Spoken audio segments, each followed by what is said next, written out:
Méditation du 31 décembre, depuis la fin du monde. Joseph mourut âgé de 110 ans. On l'embauma et on le mit dans un sarcophage en Égypte. Genèse 50, verset 26. Le 31 décembre 2014, j'ai envoyé 3 cartes postales à mes neveux. C'était des cartes postales avec des pingouins. Elles n'avaient rien de spécial, si ce n'est qu'elles étaient envoyées en fin d'année depuis le bout du monde, Ushuaia. Le sud de l'Argentine nous amène au récit de Jules Verne ou d'Antoine de Saint-Exupéry, les récits d'aventure. De Saint-Exupéry, grand pilote de l'aéropostale, nous savons qu'il a pris son idée d'un boa qui a mangé un éléphant, de l'île aux oiseaux à Chubut, un boa que les adultes dans Le Petit Prince prennent pour un chapeau. C'est très curieux, car cette île n'est pas une île, mais un tombolo, puisqu'à marée basse, elle rejoint le continent. Ce n'est pas non plus un endroit où vivent des oiseaux. Tout au plus pourrait-on dire que des oiseaux marins le survolent. En effet, certaines choses ne sont pas ce qu'elles semblent être. Joseph est mort. Il a eu une existence remplie de péripéties.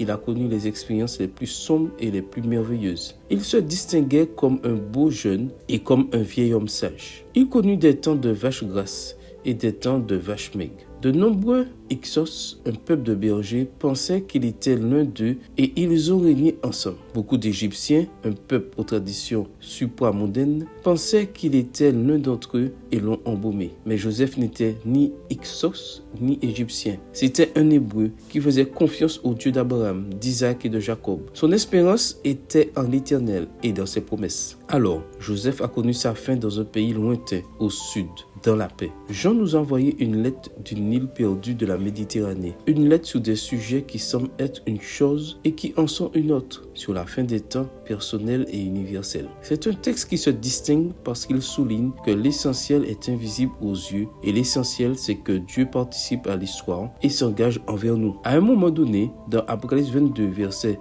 12 et 13, il en vient à se souvenir des paroles de Jésus. « Voici, je viens bientôt.